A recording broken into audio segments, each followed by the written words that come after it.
Hello and welcome to the Bigboomriver channel. I'm your host today and I'm a professional poker player. I'm going to show you how to beat 50 NL on PokerStars. For that we are playing two tables here. And yeah, let's get straight into the action. Eight is already pretty close.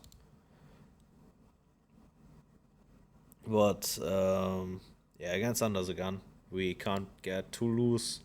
Don't like flatting with the rag on the button. So we stay disciplined.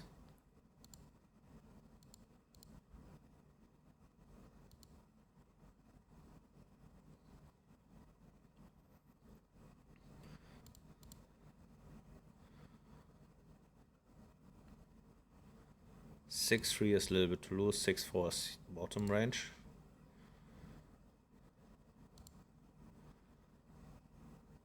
Amazing table. This guy looks nitty. Rest looks fishy.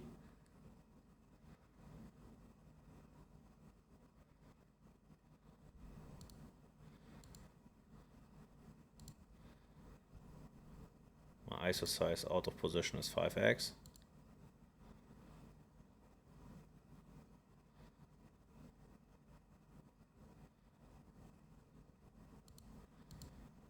Very good board for our hand. Think we can size up slightly to our 1/3 range bet to get the money easier in.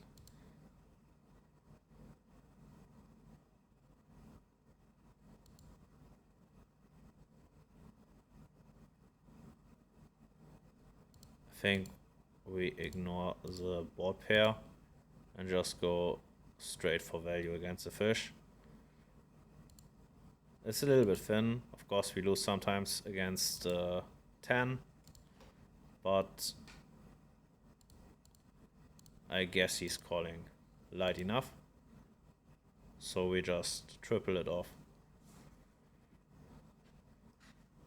Also, a snap call on the turn didn't look that strong. I would expect when he really has a 10 on that quite connected board to think at least a little bit about raising. So yeah, just bad as a play in my opinion.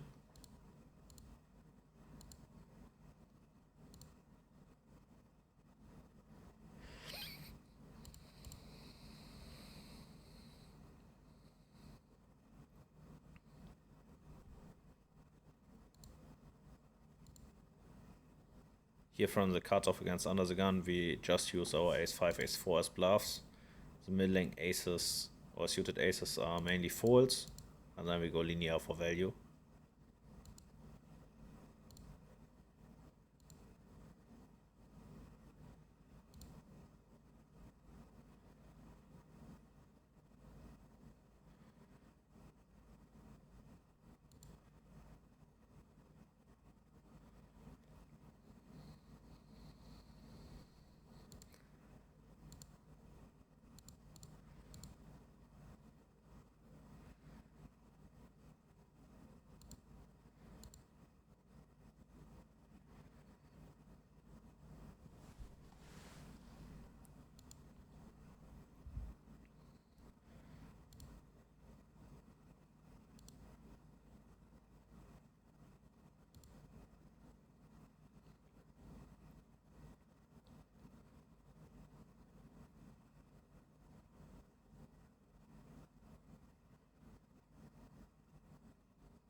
I think with the way we have a profitable call here, also a little bit deeper.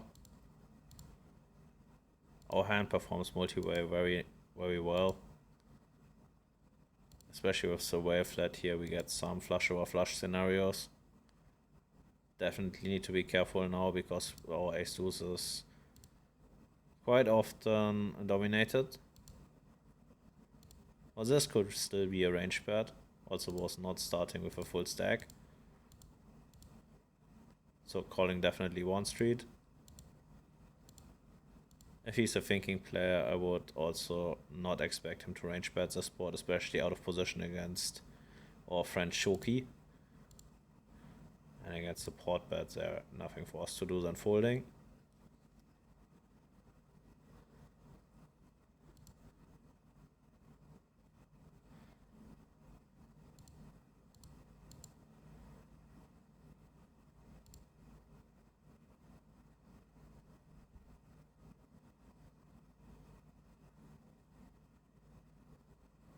overfolding, very tight looking guy against the big blind 3-bet.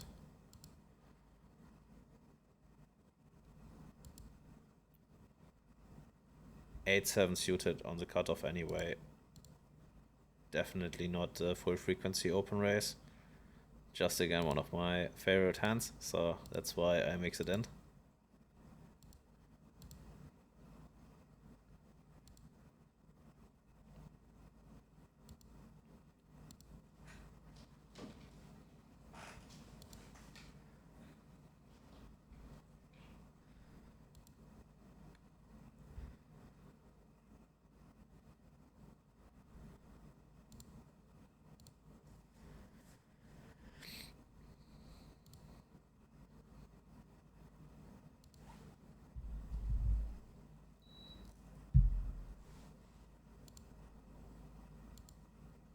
I think he used the 12 big blinds 3-bet earlier.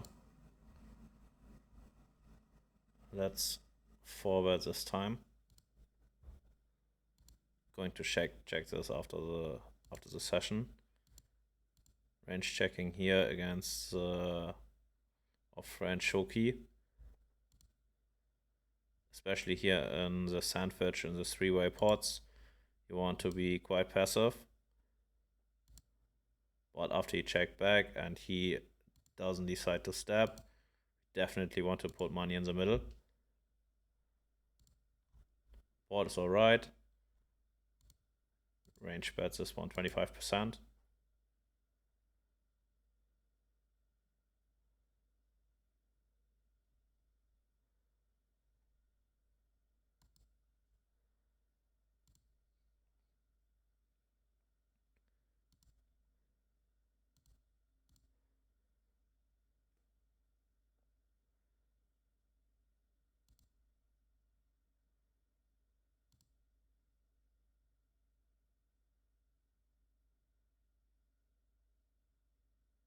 I think here we can flat, fish in the big blind.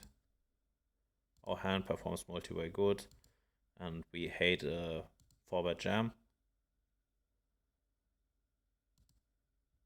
His shortness also limits a little bit the option of the small blind in squeezing.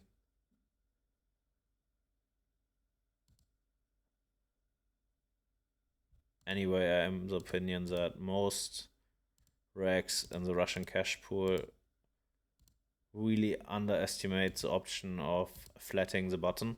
Most guys are still in the 2021 game where they try to simplify as much as possible, like no flats in the small, like whoever flats in the small blind is a fish. And yeah, back in the days that was a thing, just to simplify your game tree so that your strats are more easy solvable. But I guess games, like especially when you play higher stakes, got tougher. So missing out on on profitable flatting spots, quite expensive on the long run. So yeah, really would recommend studying this. That's a pretty nice flop. Think we go for a check raise.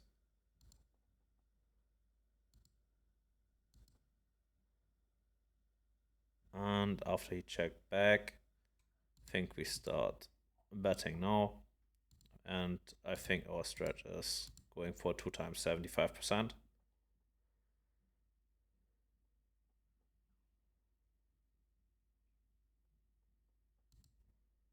Actually, on this river, overbetting is the play. Of course, very tough for him to fold an ace.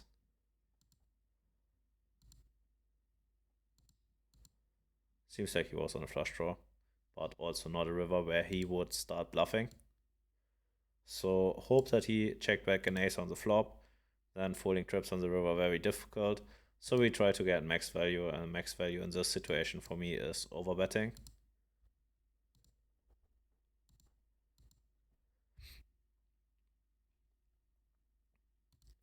With the nit on the button, we need to widen our stealing range quite significantly. Even with a light overfold, like, or even under 3-bet from these two positions, our button range becomes very, very fast 100% range that auto profits by opening, not considering post-flop EV. So and this guy plays 15-10 on 350 hands. That gives us close to an open raising spot here. Open range open raising spot. The only thing we want to do is so-called soft exploiting. So we don't really want to open raise 7 deuce offsuit, because then the big blind would really notice super easy that we are exploiting him. So stay anyway reasonable, but of course take advantage.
Very good board for our big blind flatting range.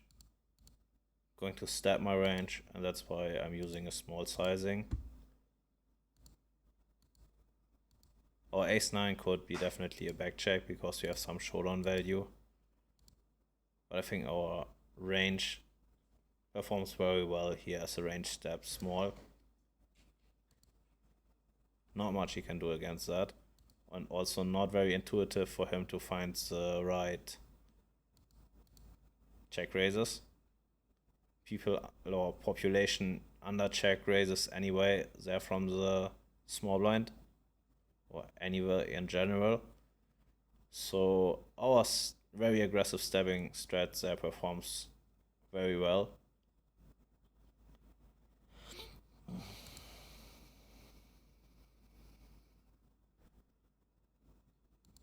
It's reverting here.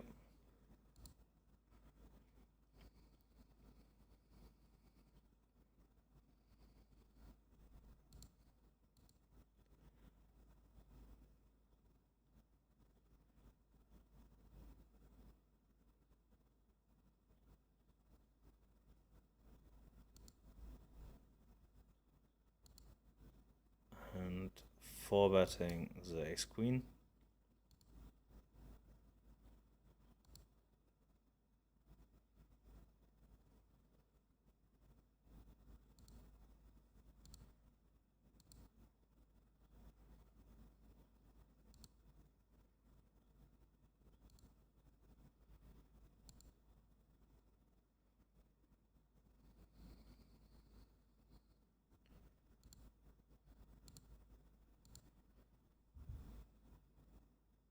That's actually to lose. From the hijack, the lowest pocket we should open raise is pocket sixes, but I was guessing with the fish in the blind it will be fine. Getting punished immediately. It is how it is.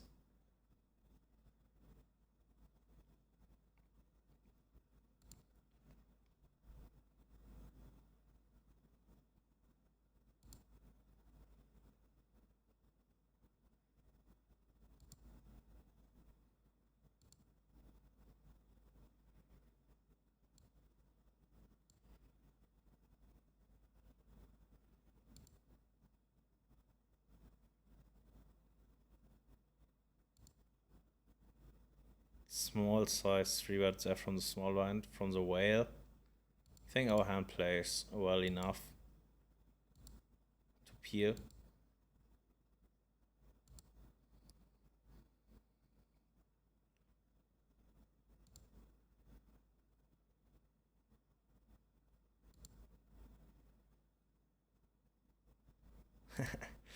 Seen one 3-bet so far.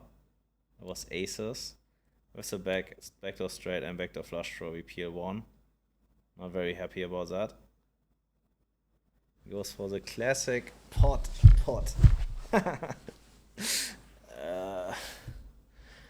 Recreational players, the pot size is very underbluffed. So we give it to him.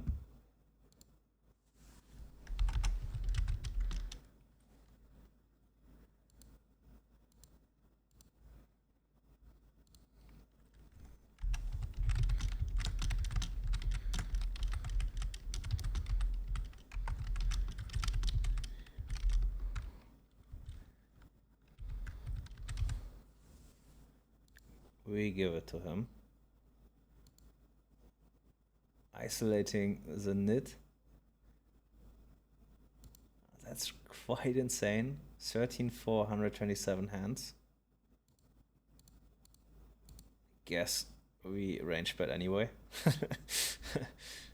Maybe the king of the nits.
Facing here the flat from the fish.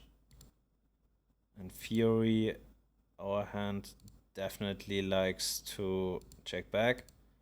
But I think against the fish, the range bet outperforms. Getting the pretty fast call. It's not thinking about raising. So I think we keep on the betting lead. Charge his flush draws. Get maybe one more street from a middle pair. And check down then the river. Here, I think the play is to check it back. Hope for an ace on the turn for the cooler. I don't think he's folding better hands. Don't need to deny a lot of equity. Of course, like Queen Jack 10 are not optimal. But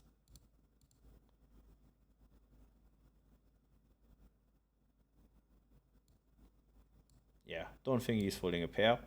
So the pretty nice to hope for an ace on the river. And that looks very bluffy in my opinion. The king is a much better card for me. But he was snap betting it. Little bit scary. We are blocking ace king. Could have definitely king queen. But he can have also all bunch of shit. Don't expect him to take the sizing ever with a middling pocket. So I think we need to look him up. Definitely losing sometimes against king queen. But yeah, like we expected, lots of shit. But very important in this situation is to note his sizing.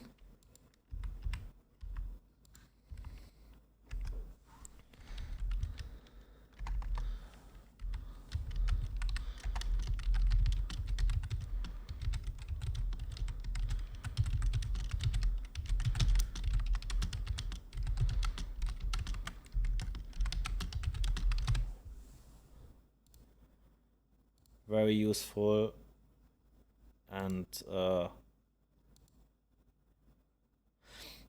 good to know.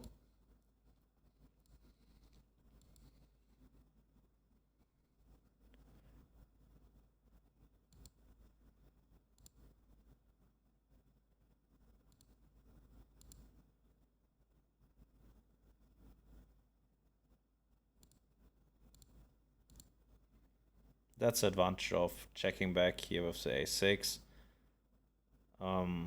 If we see what's a flop, he's just folding. Of course, we deny some equity, but we lose the option that, like, in him, yeah, bluffing. So having some hands like this, especially with the nice implied equity, that we get a cooler spot against the, like, his ace-x region, is pretty nice.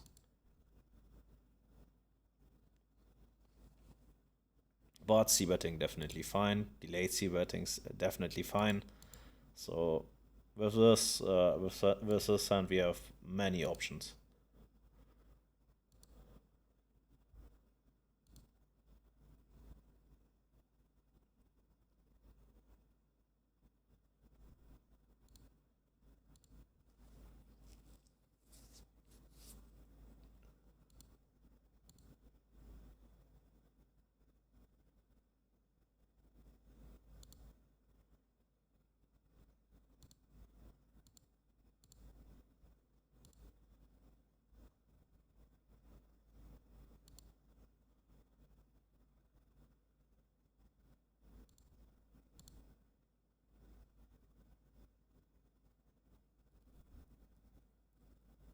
Okay, I think good timing to wrap up this video.